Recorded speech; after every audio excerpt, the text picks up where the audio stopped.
The Senate will come to order. The Secretary will call the roll. Senator Brooks. Senator Buck. Senator Canizaro. Senator Dennis. Senator Doñate. Senator Dondero Loop.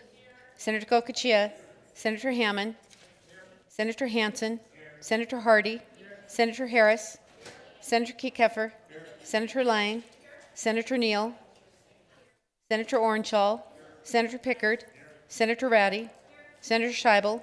Senator Severs-Gansert. Senator Settlemeyer. Senator Spearman. Thank you. Let the record reflect there are 21 senators present. Please rise for the prayer and invocation by our very own Senator Pat Spearman.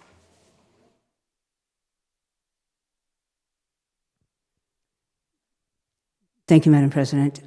The prayer that I will be reading today is one that was sent to us by Reverend Dr. Karen Anderson, pastor of First African Methodist Episcopal Church in North Las Vegas.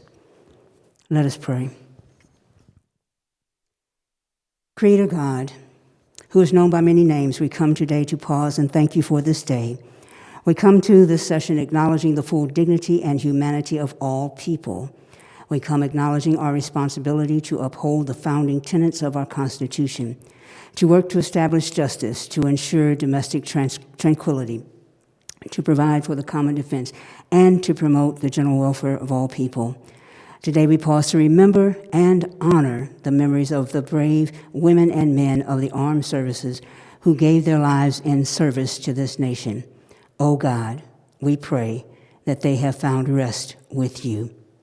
Spirit of life, be present in this chamber today as discussions are held and decisions are made which will impact the lives of the citizens of this great state. God of justice, be present in this chamber today, reminding all that the call to public service is sacred trust, which requires a willingness to listen and consider points of view different than our own. May the spirit of cooperation and collaboration fill this room as the words of Dr. Martin Luther King Jr. echo in our ears, reminding us that we are all caught in an inescapable network of mutuality, tied in a single garment of destiny. Whatever affects one directly affects all indirectly. May we always be reminded that we are a nation of diverse people who are better together than we are divided. In your name we pray. Amen. Thank you. Please remain standing for the Pledge of Allegiance. I pledge allegiance to the flag of the United States of America and to the republic for which it stands, one nation, under God, indivisible, with liberty and justice for all. Thank you. You may be seated. Order of business number 3, reading and approval of the journal. By previous order of the Senate, the reading in the journal is dispensed with, and the President and Secretary are authorized to make the necessary corrections and additions. Order of business number 4, reports of committee. Madam President, your Committee on Finance, to which we referred Senate Bills numbers 286, 397, has had the same under consideration. Begs report, same back to recommendation, amended, do pass as amended. Signed, Senator Chris Brooks, Chair. Madam President, your Committee on Growth and Infrastructure, to which was referred Senate Bill number 383, has had the same under consideration. Begs report, same back to recommendation, do pass. Signed, Senator Dallas Harris, Chair. End of reports. Thank you. Order of business number 6, messages from the Assembly. Assembly Chamber, Carson City, May 29, 2021. To the Honorable Senate, I have the honor to inform your Honorable Body, the Assembly on this day passed Senate Bills numbers 451, 459. Also, I have the honor to inform your Honorable Body, the Assembly on this day concurred in Senate amendments to a variety of Assembly bills that are listed on the agenda. Signed, Carol Ayala Sala, Assistant Chief Clerk of the Assembly. End of messages. Thank you. Order of business number 9, motions, resolutions, and notices. Senator Canizaro. Thank you, Madam President. I move to take the Assembly bills that are currently on the general file and place them on general file for the last agenda for this legislative day. Thank you. You have heard the motion. All those in favor signify by saying aye. Opposed, nay. Motion carries. That concludes order of business number 9. Thank you. Order of business number 13, general file, third reading. Senate Bill number 267, introduced by Senator Spearman, authorized the University of Nevada, Las Vegas to conduct a study concerning diversity and equality in the workplace. People of the State of Nevada, represented in the Senate and Assembly, do enact as follows. Section 1 of Section 1. Thank you. Are there any amendments to the bill? I have amendment number 838, proposed by Senator Spearman. Thank you. Senator Spearman. Thank you, Madam President. Move to dispense with the reading of the amendment. Thank you. If there are no objections, so ordered. Senator Spearman. Move to adopt amendment number 838 to Senate Bill 267. Thank you. You have heard the motion. Are there any remarks? Senator Spearman. Thank you, Madam President. The amendment clarifies that UNLV shall keep confidential any information provided by the department pursuant to this subsection and shall not release any information provided by the department pursuant to this subsection to any other person. Thank you. Further remarks, Senator Kiefer. Thank you, Madam President. Just definitely wanted to thank my colleague from Senate District 1 for coming back with this additional amendment to clarify that taxpayer information under this bill remains confidential. I think that definitely makes me comfortable with the bill as a whole and lets us move forward this positive policy. Thank you. Thank you. Further remarks? All right, hearing none. All those in favor signify by saying yay. Opposed, nay. Motion carries. Are there any further amendments to the bill? There are none. Thank you. Senate Bill 267, ready for final action. Senate Bill number 267, introduced by Senator Spearman, authorizing the University of Nevada, Las Vegas to conduct a study concerning diversity and equality in the workplace. People, State of Nevada, represented in the Senate Assembly, do enact as follows: Section 1 through Section 6, subsection 3, end of bill. Thank you. Remarks, Senator Spearman. Thank you, Madam President. Senate Bill 267 actually creates an opportunity for the University of Nevada, Las Vegas to do a survey, a diversity survey, looking at the number of women who are in management and other top positions in corporations as well as in the state. It's a good bill. I urge my colleagues to pass it. Thank you. Thank you. Further remarks? All right, hearing none, the Secretary will open the roll.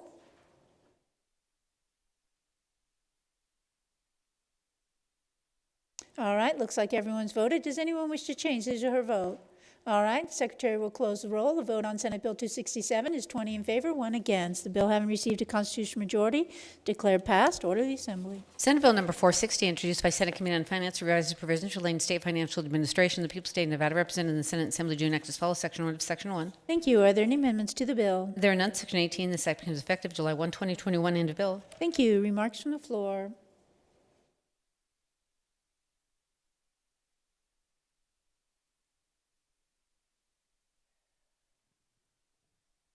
Senator Dennis. Thank you, Madam President. I got it right in front of me. All right. Senate Bill 460 provides general fund appropriations to various state agencies totaling $9.4 million in fiscal year 2022 and $8.3 million in fiscal year 2023, or $17.7 million over the 2021-23 biennium to restore funding and services either eliminated as part of the governor's recommended budget or as part of the reductions approved by the 31st special session. Sections 1 through 11 make appropriations totaling $15.2 million to the Department of Health and Human Services. Section 2 appropriates $25,000 in each year to the Nevada Humanities Program of the Department of Tourism and Cultural Affairs. Section 13 appropriates $750,000 in each year to the Department of Education for the Nevada Institute on Teaching and Educator Preparation at the University of Nevada, Las Vegas. Section 14 appropriates $213,771 in each year to the Cooperative Extension Service of the Nevada System of Higher Education. Section 15 and 16 appropriate general funds of $561,975 over the 21-23 biennium to the legislative fund for the personnel and operating costs for 5 new positions. Finally, Section 17 adds language to NRS 218A.605 to clarify that individuals hired as staff for a special session of the legislature and who are compensated at an hourly rate commensurate with the daily rate are eligible to be compensated for overtime in the same manner as employees of the Legislative Council Bureau. Senate Bill 460 is effective on July 1st, 2021. Thank you. Further remarks? All right, hearing none, the Secretary will open the roll. All right, looks like everyone's voted. Does anyone wish to revise his or her vote?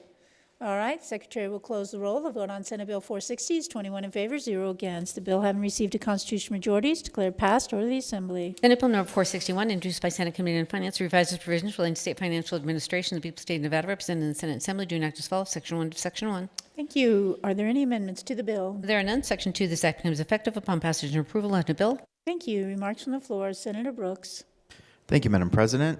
Senate Bill 461 requires the transfer of federal coronavirus state and local fiscal recovery funds to the general fund in an amount determined to be equal to a reduction in general revenue of the state resulting from the COVID-19 pandemic. After the transfer of the general fund is made, Senate Bill 461 sets forth priorities for expending remaining coronavirus state and local fiscal recovery funds as follows.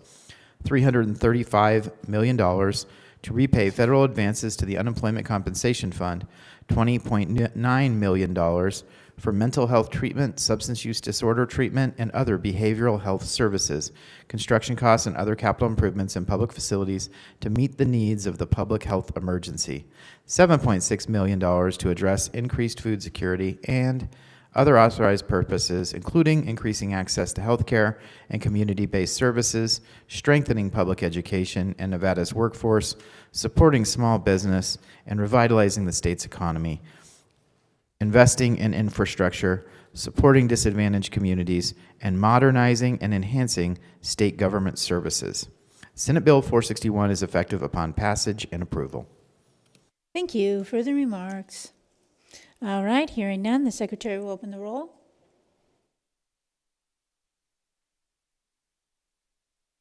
All right, looks like everyone's voted. Does anyone wish to change his or her vote?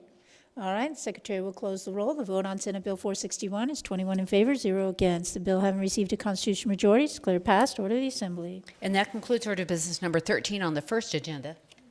Thank you. Order of business 16. Remarks from the floor. The following bills are ready to be immediately transmitted to the Assembly. Senate Bills number 267, 460, 461. Once these bills have been transmitted to the Assembly, the Senate no longer has the ability to take any further action. All right, then.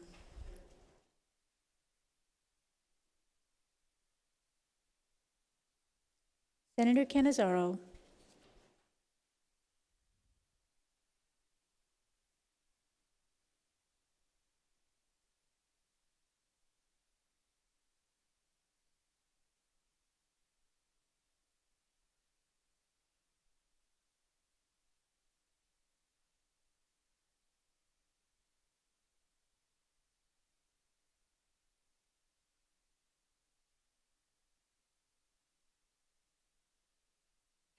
Thank you, Madam President. And I did want to be able to take some time today to acknowledge what I think is some really exceptional service from the members of this body who unfortunately will be leaving us as senators in their current districts, but I'm sure will go on to continue to not only work on behalf of their constituents and on the state of Nevada, but also to ensure that the state continues to be a place where we all want to live and work and raise a family. So I know we have just not only a wealth of knowledge that is leaving us, but some truly great colleagues that I have personally enjoyed working with during my time here in the Senate, and I know so many of us will miss very dearly.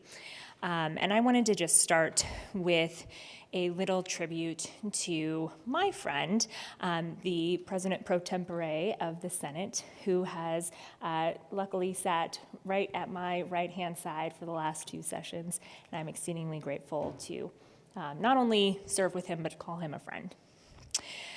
So, one of our most esteemed colleagues, Senator Moises Dennis, a man of integrity and leadership who has faithfully represented Senate District 2 since 2010, is who I would like to highlight at this time.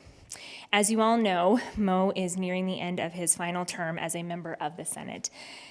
He is the son of Cuban immigrants, Armando and Dolores. Born in Brooklyn, New York, he was the first in his family to have been born in the United States.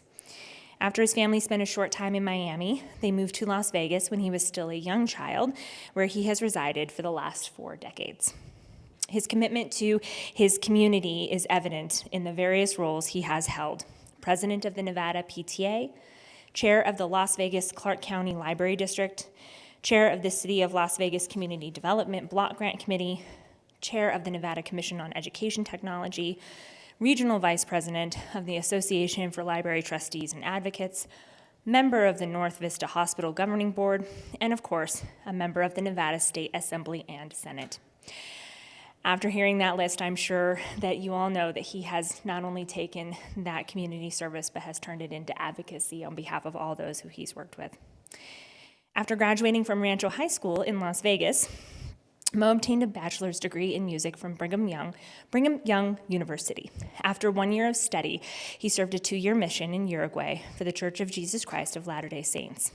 Upon returning to BYU, he met the lovely Susan Cook, who he married soon after at just 21 years old. And I truly hope everyone got to take a good look at that awesome photo just a couple of weeks ago.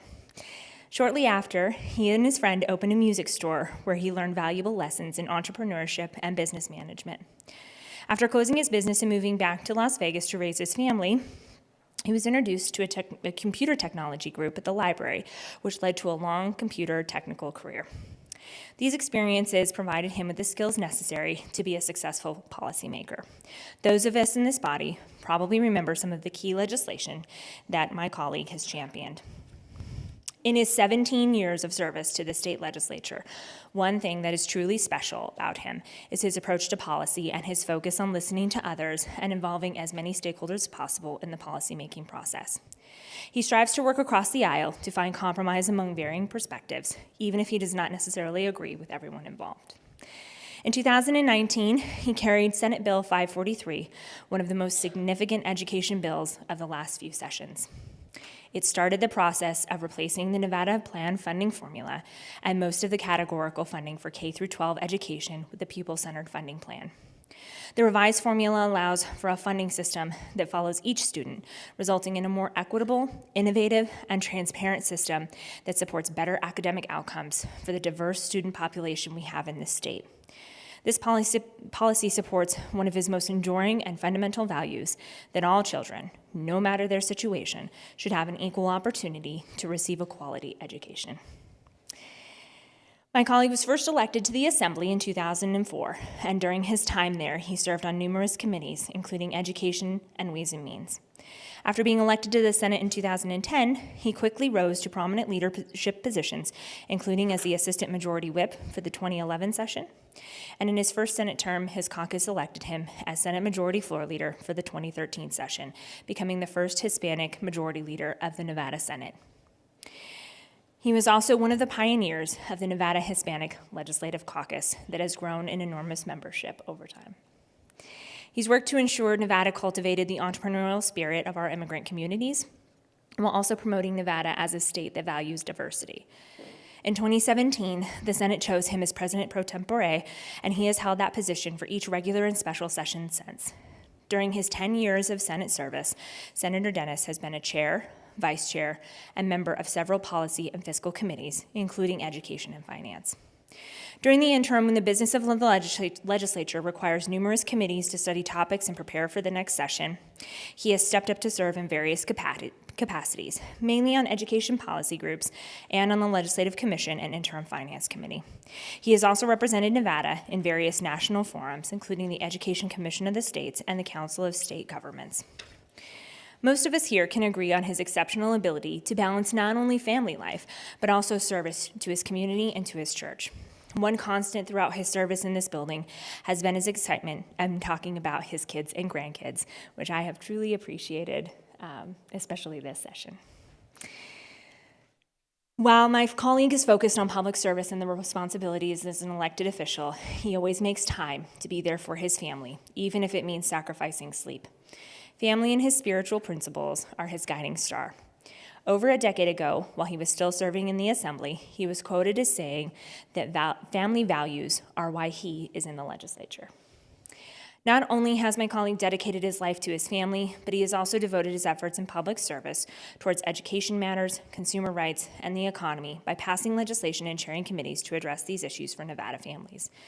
Additionally, Senator Dennis's other personal and professional accomplishments are a testament to his commitment to the improvement of Nevada's communities.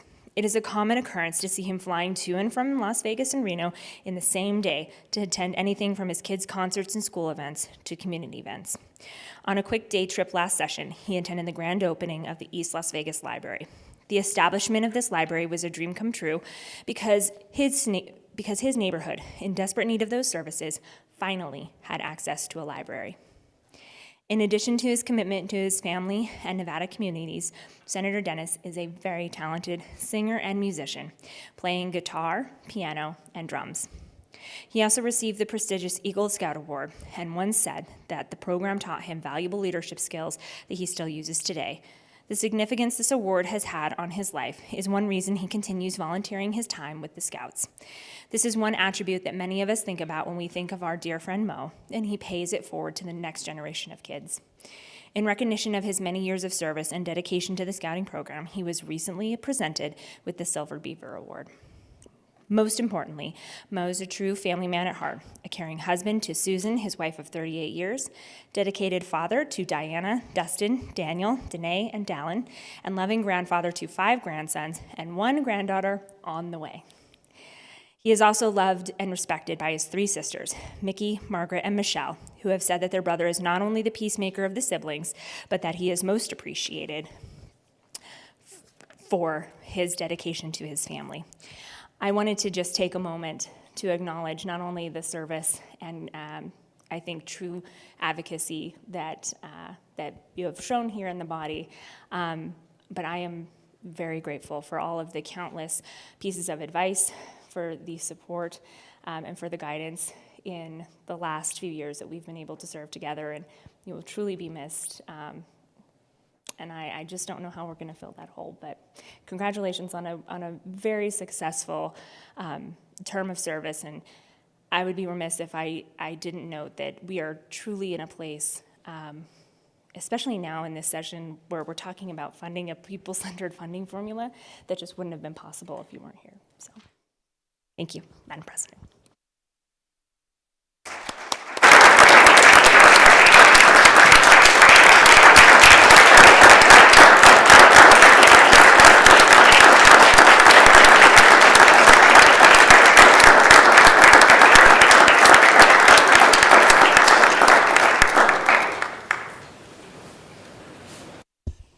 I don't know, guys, if we're going to be able to make it through this without crying. All right, Senator Hammond. Thank you, Madam President. Thank you for recognizing, I think, the moment that we're in. I know for a fact that I won't make it all the way through this, and I apologize ahead of time. I think when I first ran for political office, people used to ask me a little bit about myself, and I'd say, you know, I'm 44 years old. I kind of know who I am now. 10 years later, I'm 54, and I kind of know when I'm in a moment. And when you surround yourselves with really good people, that doesn't last forever, but you recognize when the time has gone by what an experience it has been. And for the 4 that we're going to be talking about today, I think that we've all had shared experiences, shared moments, and there's just something we take away from them. And so, having said that, it's going to be hard to get through, so I apologize. You know, you get to be a father, and in these moments, they mean a lot. So anyway, and of course, I'm talking about my good friend, Dr. Hardy. As Brian Krolik used to say, Senator Doc Hardy. I'm going to be talking about you, and if anybody's ever had the privilege to ask him a simple question, and then have a 10-minute sermon about that simple question where he draws you in because he talks so softly. There's wisdom in the words that he speaks often, and I've had several of those opportunities, and I was privileged to have known him. So I will talk about him, and I'll try and get through the hard parts. Okay, Doc? So I would like to recognize one of our distinguished colleagues who has served this institution tirelessly for 2 decades. The senator and doctor representing District 12, Joseph P. Hardy. The inquisitive, sincere, and caring family man has left his mark as much on his legislative colleagues, past and present, as he has on health, human services, and education policy in this state. Whether providing free advice or emergency medical care to those of us in the legislative building, or never failing to ask a clarifying question in committee, Dr. Hardy has improved the lives of many in these halls and the greater community. A native Nevadan, he was born in Reno and graduated from Sparks High School, after which he began a whirlwind tour for his educational studies. He too served a mission for the Church of Jesus Christ of Latter-day Saints in France, earned his Bachelor of Science from the University of Nevada, Reno School of Medicine, received his Doctor of Medicine from Washington University School of Medicine in St. Louis, Missouri, and completed his family practice residency in Phoenix, Arizona, where I was told he also bought a really cool bolo tie that today is still a prized possession. Upon finishing his formal education, he served in the military in South Dakota, achieving the rank of major in the United States Air Force. From there, he returned home to Nevada, where he joined a private family practice in Boulder City, the town he still lives in today. After 22 years with his private practice, he jumped at a career opportunity with Healthcare Partners, and he later joined the College of Osteopathic Medicine at Touro University, Nevada, as an associate professor to help train the next generation of physicians in Nevada. While one of his earliest elected offices was as student body president of Sparks High, in 1999, the call to serve led to a position on the Boulder City Council, including time as mayor pro tem, where he served until his first election to the Nevada Assembly in 2002.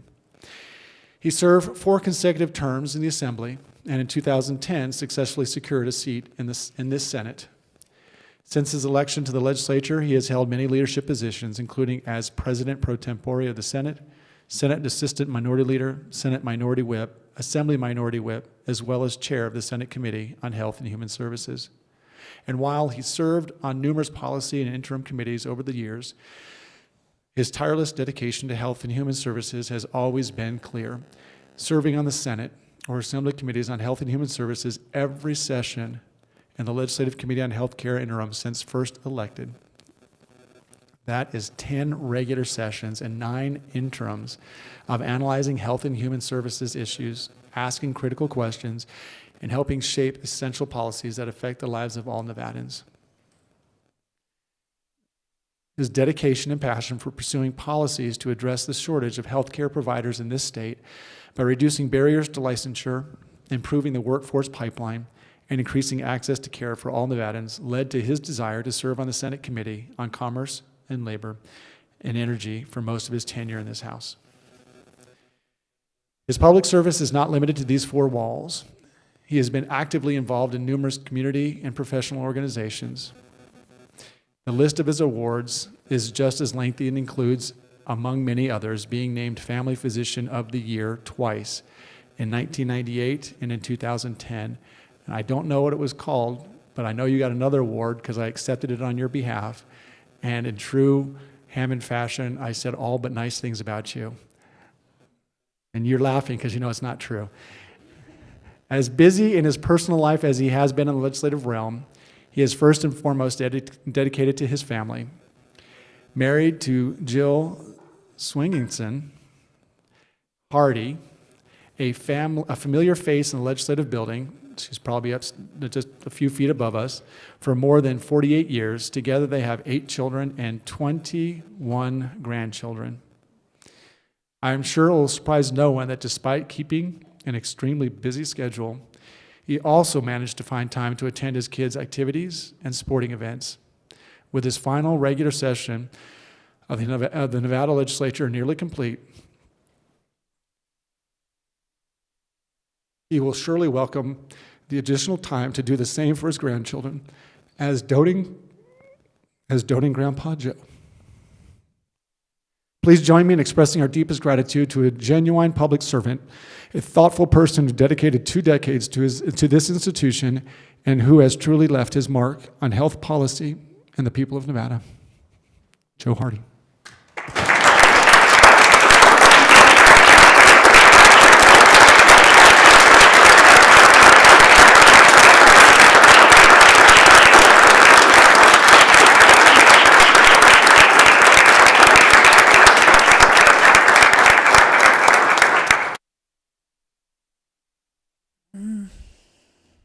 Good people. Senator Severs Ganser. Thank you, Madam President. My colleague from Senate District 18 makes it a little harder on everybody. Gets a little emotional. So I have the honor and privilege of speaking about my friend and my colleague and my neighbor on the floor, Senator Ben Kekeffer. Ben has served in this body with distinction for 12 years. As we all know, this is a magic number that will end his illustrious career in the Nevada Senate. Senator Ben Kekeffer was elected to Senate District 4 in 2010 and then spent the next 10 years representing District 16. But before we recap his Senate accomplishments, let's go back to the start in Springfield, Illinois, where he spent his formative years in the land of Lincoln. Ben attended DePaul University in Chicago, where he received a Bachelor's of Arts in English and then went on to his master's degree in public affairs, reporting from the University of Illinois in Springfield. That's where the origins of his inquisitive mind came. Like many Nevadans, he moved west and found work as a government and politics reporter for the Associated Press. His ability to explain complex issues in a concise way led to a job with Nevada's Department of Health and Human Services as its public information officer. Recognizing his talent, Governor Jim Gibbons appointed him as communications director. During that time, thanks to a legislator's invite to a birthday party, Ben met and married April West. Although the chances of having two sets of twins is said to be 1 in 700,000, Ben and April are the proud parents of two sets of fraternal boy-girl twins, Aspen, Austin, Lincoln, and Lucerne, also known as Lucy. We have them here today with us, and I can tell you that I've been bothering Senator Keffer for quite a while to bring the clan, because we don't have a legislative session here. It's not complete unless we see the Keffer clan. We've all watched the Keffer kids grow up and seen firsthand that Ben always puts his family first. When a Senate seat opened in 2010, Ben ran for public office. His talent and work ethic got him an assignment to Senate Finance, a coveted spot for a freshman. His aptitude and interest in the arcane but critical issues of putting together a state budget would shape his legislative career and legacy. Ben's leadership skills were recognized early in his appointment as the Assistant Minority Floor Leader in his second term and as Assistant Majority Leader in 2015. He has served on the Legislative Commission in more than 20 different interim committees and studies, while also serving on the Interim Finance Committee for 5 interims. His work was recognized nationally when he was one of 24 elected officials awarded an Aspen Rodell Fellowship in Public Leadership in 2013 by the Aspen Institute.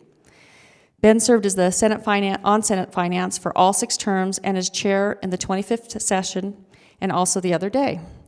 He steadfastly fought for good government and fiscal integrity, believing that the legislature needed to retain its authority and oversight over state agencies to ensure taxpayer money was spent wisely and thoughtfully.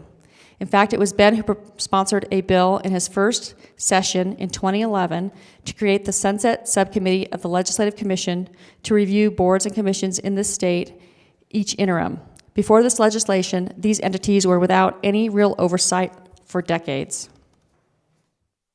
During his term as chair of Senate Finance, with the philosophy of money is policy, he would oversee education reforms linked to increased funding and accountability for education, including the first needs-based scholarship for community college students, the Silver State Opportunity Grant Program.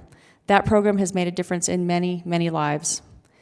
Ben also devoted much of his time to significant legislation aimed at diversifying Nevada's economy and was the first to recognize the importance of blockchain technology to the state. He was a featured speaker at the National Conference of State Legislatures annual meeting in 2019 to speak about the nascent technology. And we all know he's been a leader in many bills that were on the cutting edge of business and really putting our state in a tremendous position on that front. Another focus for Ben was his constituents and their issues, including a bill to protect Washoe Valley homeowners from increased property taxes after they rebuilt their homes burned in a wildfire caused by a controlled burn of a state agency, and ways to improve emergency response time for constituents in South Reno and Duck Hill, north of Carson City. And he did not stop there. He sponsored successful legislation on subjects as varied as updating statutes to include electronic transactions and digital currency, opening up the Nevada Historic State Prison for tours, addressing sexual abuse of children, and revising the boundary between Washoe and Story counties. His ability to work with legislators from both parties on many issues has earned him the respect and admiration of his peers. By adhering to his belief in principled and effective government, Ben has been responsible for a significant body of legislation despite being in the minority for 10 out of his 12 years. Understanding and shaping the state budget requires patience and an attention to detail, and the importance of the task is not often appreciated by the public or the press. But the state of Nevada and its finances are better off thanks to the hard work and unrelenting focus of Ben Keffer. Please join me in showing our appreciation to our true steward of good governance, a lifelong Cubs fan, loving husband and father of 4, with a commitment to policy above all else, as he returns to private life in 2022 and completes a memorable and productive 12 years in the Nevada State Senate. And I'd like to add, before everybody stands up, you know, I mentioned Ben's inquisitive mind, and all of us know when we sit on a committee with him, especially finance, our chair immediately turns to his left and checks with Senator Keffer because he always has a line of questions that are pertinent and extremely important as we address issues. Ben is also someone who is a friend to each and every one of us, whether we are members of this body, whether we are staff, whether you're members of agencies. We all know you, we all respect you, and we know when you call, it's for an important reason. And you just have these tremendous relationships that you've built over the last 10 years that are unsurpassed. And I just so appreciate, we all appreciate the work that you've done for us. And one other thing, you know, we talk about working across the aisle and working on policy, and Ben always does his research, and so what he brings to the table is important and relevant, and we've just been so blessed to have him here. And I know on a personal level, I'm blessed to call you my friend and my neighbor on the floor, and I appreciate you as a colleague, a friend, and also your great sense of humor. And I also want to acknowledge again the Keffer family who are behind us, because I feel like they've kind of grown up with us.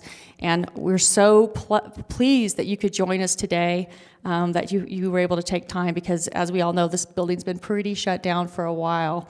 And to be able to get them here on the floor was really important. So thank you. And now all of you, please help me recognize and give kudos to our friend, State Senator Ben Keffer.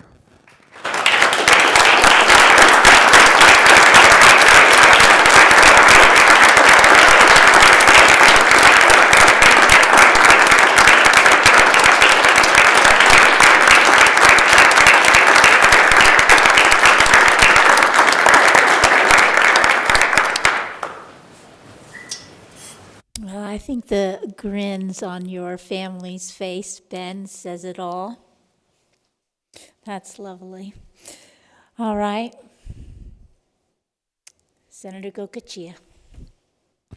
Thank you, Madam President, and it's really a pleasure and a great opportunity for me to make some comments about my colleague, Senator James Settlemeyer, representing Senate District 17. I almost said my own district, but you know, it's like I say, we've been together here since '06, and it's almost been like a father and son relationship. So I appreciate that. Okay, so I'll kick it off. Today I rise along with my colleagues to honor a conscientious public servant, a personal friend to many in this chamber. He is what I consider to be an old-time senator. There was a time in this building when there were a lot of cowboy hats and boots in the building. But he is one of the best in the best way. He not only takes the time to learn the issues, but he also understands how to explain the importance of policies that we work on here in Carson City. His colleagues and friends and constituents can easily pick him out in the crowd, the white signature cowboy hat, hey boss, how's it going? That being said, and if you truly miss something, he'll give you some, hey McFly, think. So you know James Settlemeyer is in the room. Senator Settlemeyer's fourth-generation rancher who grew up on a ranch just south of the capital city in the Carson Valley. During his formative years, he participated in 4-H, Future Farmers of America, and during that career included coaching livestock teams. He was extremely good at it. He graduated from Douglas High School as a member of the class of 1989 with approximately 180 students.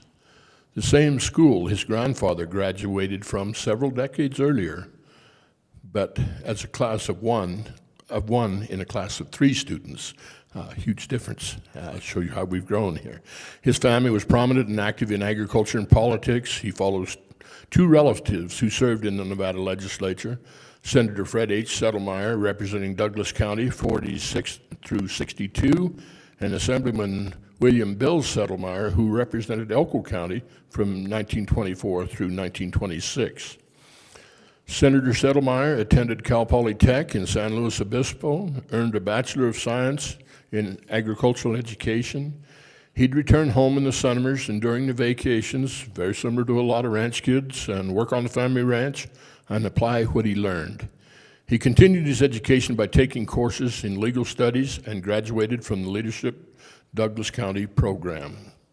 He served and interacted with his community through his appointment by Governor Kenny Gwynn to the Nevada State Conservation Commission in 2001, where he was the vice chair the first year and was elevated by election to the chair in his second year. He was also elected to the Carson Conservation District in 1999 by the landowners and his peers in the valley. In 2006, Senator Settlemeyer was elected to the Assembly and would go on to serve 2 consecutive terms, moving up the hallway in the Legislative Building with his November 2010 election to the Senate. He would go on to win 2 more elections.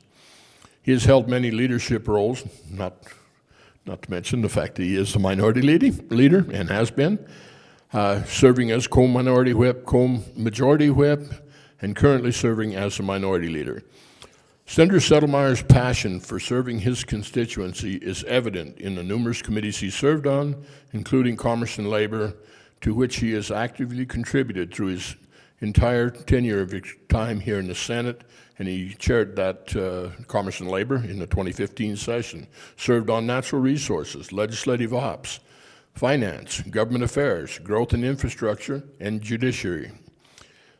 As we all know, the job of being a legislature does not end after the 120 days of the regular session. Senator Settlemeyer diligently served on interim committees, LegCom, Interim Finance, Legislative Commission for the review and oversight of the Tahoe Regional Planning Agency, the Mar Lake Water System, the Sunset Subcommittee of the Legislative Commission, and the Legislative Committee on Energy, to name a few.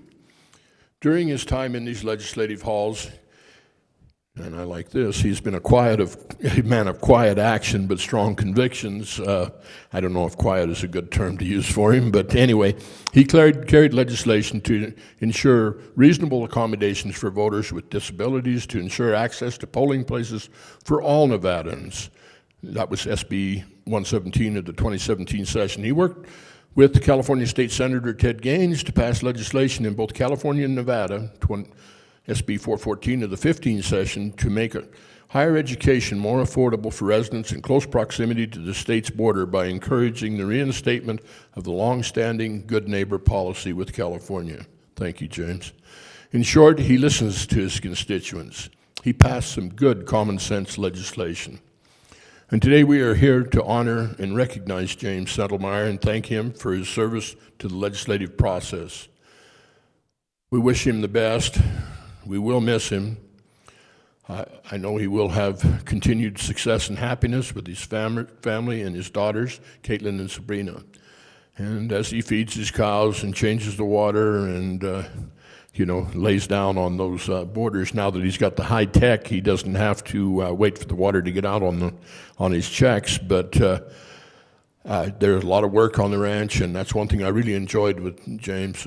We could talk tractors, good cows, poor prices. It's something I really enjoyed having him here with me. It's really been a support. And I know he'll be busy. We hope he can find all those tools he put away some 14 years ago and go back to work at the ranch. But somehow, I don't think this is the last chapter in the book. Please help me welcome and thank James Settlemeyer.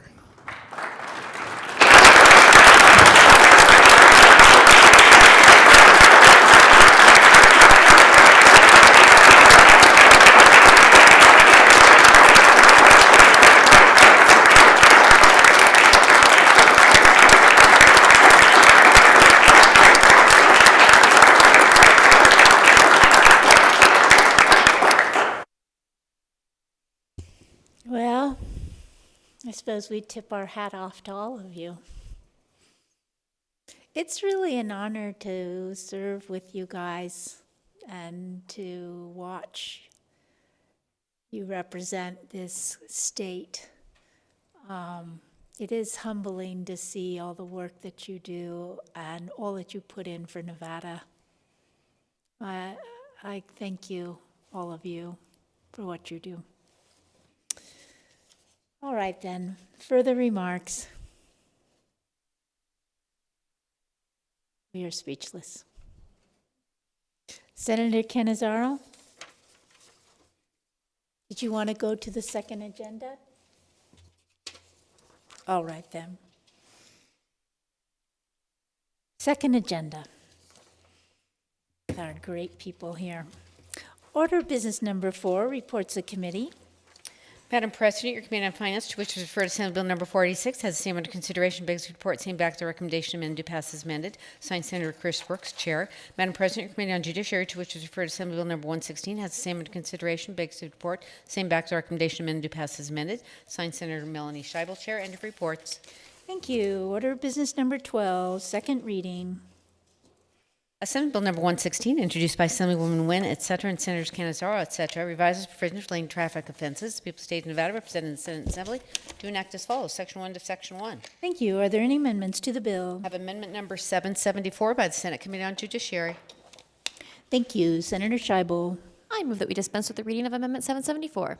Thank you. If there are no objections, so ordered. Senator Scheibel. I move that we adopt Amendment 774 to Assembly Bill 116. Thank you. You have heard the motion. Are there any remarks? Senator Scheibel. Thank you. Amendment 774 removes a person's social security number from a list of information to be included on a citation, replaces the first initial and last name of an issuing officer with the personnel number or other unique agency identification number of an officer, volunteer, or prosecuting attorney who issues a citation, and inserts new language relating to the information that is to be provided on a citation issued to an offender, adds an online dispute resolution program as an option for satisfying the requirements of a civil citation, adds committing a civil infraction as a reason that a person may be detained by a peace officer along with an internal reference to the definition of a civil infraction, requires that a residential address and a mailing address be included in a citation if the two addresses are different, and adds several senators as co-sponsors of the bill.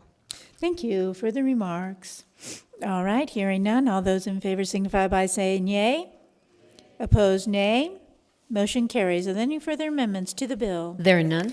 Thank you. Assembly Bill 116, order reprinted, engrossed into the general file. Senate Bill Number 383, introduced by Assemblyman Watts, et cetera, establishes provisions governing energy efficiency of certain appliances. The people of the state of Nevada, represented in the Senate Assembly, do enact as follows. Section 1 to Section 1. Thank you. Are there any amendments to the bill? There are none. Thank you. Assembly Bill 383, order the general file. Senate Bill Number 486, introduced by Assembly Committee on Ways and Means, establishes provisions relating to property. The people of the state of Nevada, represented in the Senate Assembly, do enact as follows. Section 1 to Section 1. Thank you. Are there any amendments to the bill? I have Amendment Number 835, proposed by the Senate Committee on Finance. Thank you.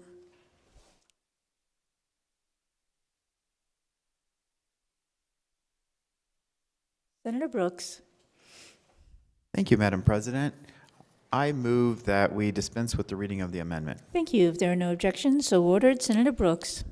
I move that we adopt Amendment 486 or Amendment 835 to Assembly Bill 486. Thank you. You've heard the motion. Are there any remarks? Senator Brooks. Yes, Amendment 835 to Assembly Bill 486 makes several changes. In Section 1 of this bill, it changes that the provisions of this bill do not apply to proceedings for evictions relating to commercial provisions of this premises or the sale of premises or a nuisance.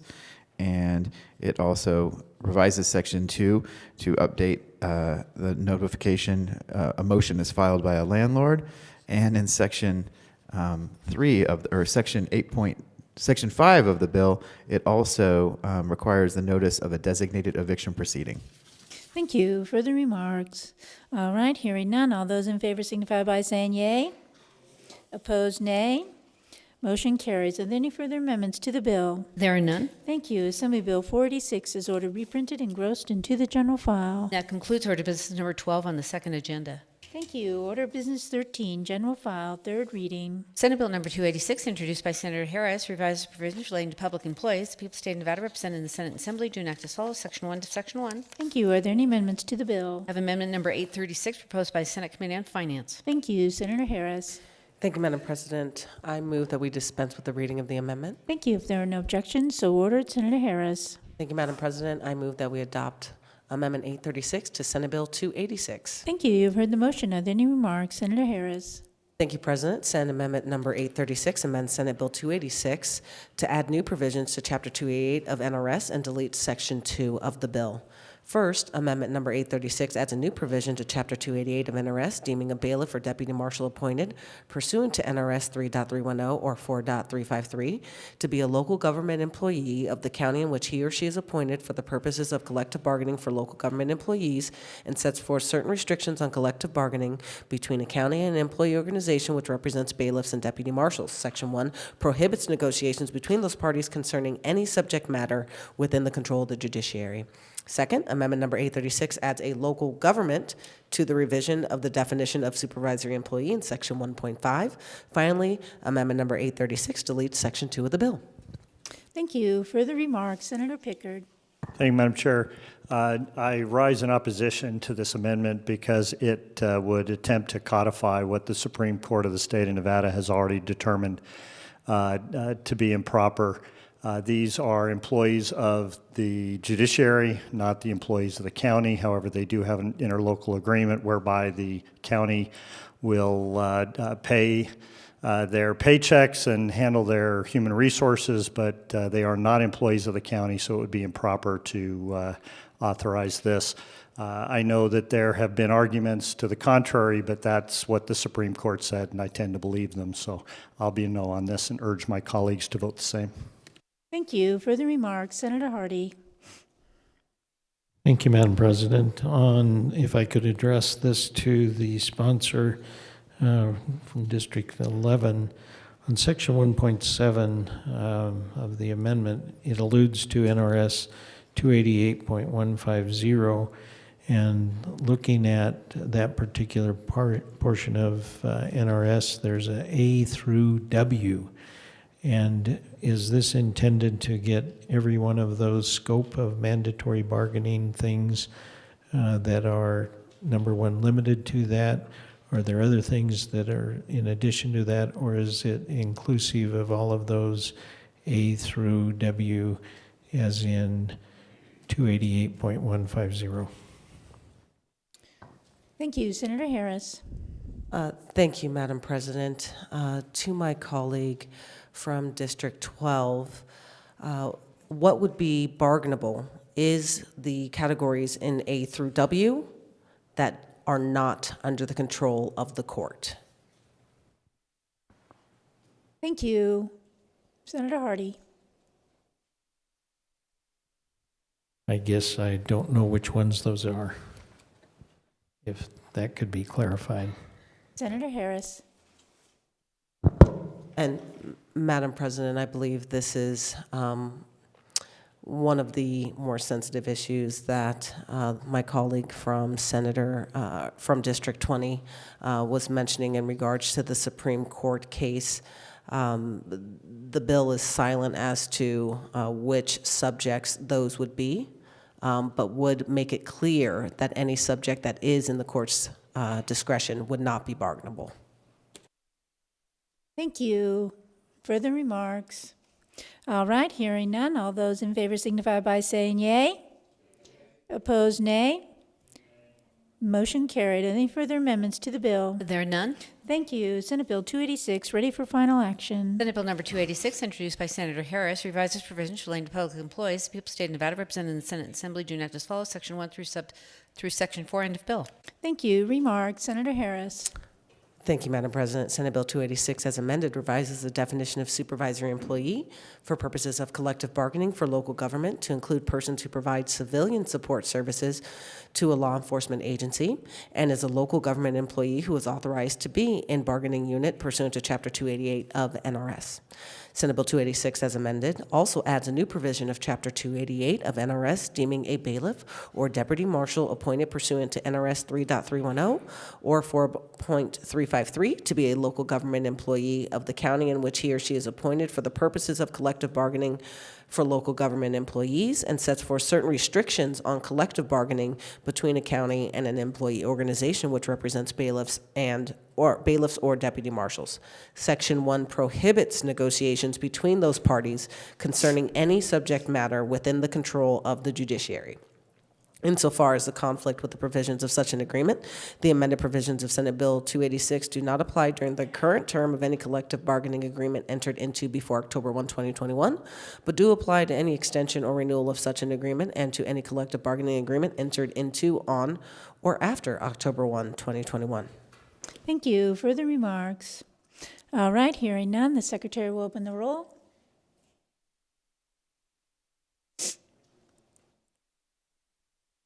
All right, looks like everyone's voted. Does anyone wish to change his or her vote? All right, the secretary will close the roll. The vote on Senate Bill 286 is 12 in favor, 9 against. The bill having received a constitutional majority is declared passed. Order the assembly. Senate Bill number 397, introduced by Senate Committee on Health and Human Services, revises provisions relating to certain persons who remain in foster care beyond the age of 18 years. The people of the state of Nevada, represented in the Senate Assembly, do enact as follows. Section 1 of Section 1. Thank you. Are there any amendments to the bill? I have amendment number 826 proposed by the Senate Committee on Finance. Thank you. Senator Orenshall. Thank you, President. I move to dispense with the reading of the amendment. Thank you. If there are no objections, so ordered. Senator Orenshall. I move that the Senate do pass Amendment 826 to Senate Bill 397. Thank you. You have heard the motion. Are there any remarks? Senator Orenshall. The amendment changes the effective date of the bill to January 1st of 2024 and requires, to the extent funding is available, the Division of Child and Family Services and other stakeholders to develop and submit to the 2023 legislature a budget enhancement unit to implement the federal extended foster care program for all agencies that provide child welfare services within the state. Thank you. Further remarks? All right, hearing none. All those in favor signify by saying yea. Opposed, nay. Motion carries. Are there any further amendments to the bill? There are none. Thank you. Senate Bill 397, ready for final action. Senate Bill number 397, introduced by Senate Committee on Health and Human Services, revises provisions relating to certain persons who remain in foster care beyond the age of 18 years. The people of the state of Nevada, represented in the Senate Assembly, do enact as follows. Section 1 through Section 37, subsection 2, end of bill. Thank you. Remarks? Senator Orenshall.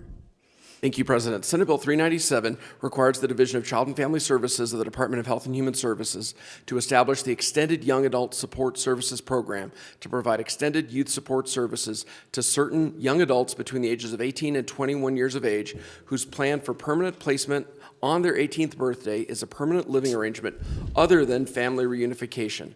Such young adults remain under the jurisdiction of the court until they reach 21 years of age, have the same ability to make decisions as adults who are not subject to the court's jurisdiction, and are entitled to continue receiving services and monetary payments from the supervising child welfare agency. These eligible young adults may decide to participate in the program anytime before their 21st birthday. In addition, the bill requires child welfare agencies to provide information about the program to children and determine whether they intend to request to participate at least 120 days before that child reaches their 18th birthday.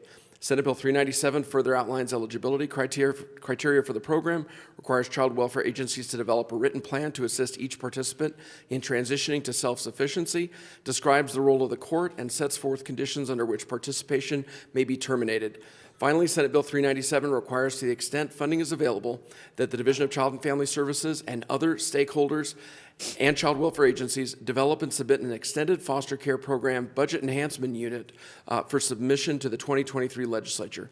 The bill, if passed, is effective January 1st of 2024, and Senate Bill 397 really builds upon the work of Speaker Buckley and Assemblyman Mastroluca during the 2011 session when they sponsored Assembly Bill 350, which established a program where kids who age out and are in foster care are eligible to receive a monthly stipend to try to help them land on their feet, whether that's money for an apartment, money for school, or job training programs, so that as part of the bargain, those kids have to either be trying to work towards their diploma, be looking for work, be involved in some counseling or therapy that the agency recommends.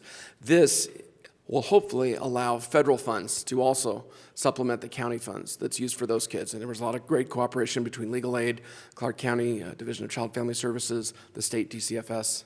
Urge its support. Thank you. Further remarks? All right, hearing none. Secretary will open the roll.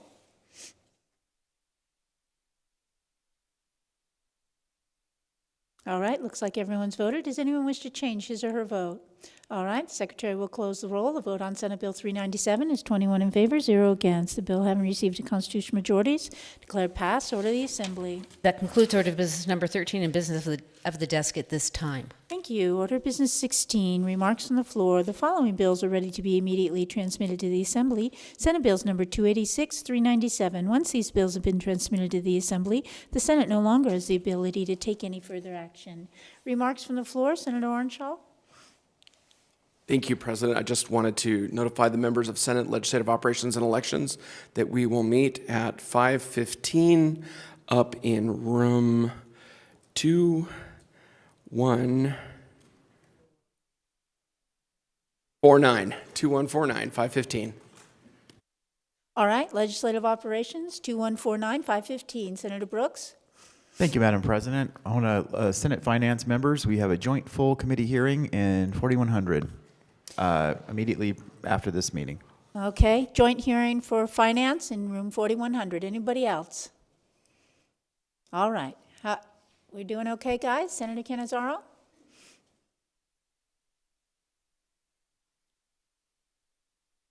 Thank you, Madam President. With that, I move that the Senate stand in recess until the call of the chair. All right, you've heard the motion. All those in favor signify by saying yea. Opposed, nay. Motion carries. See you maybe soon.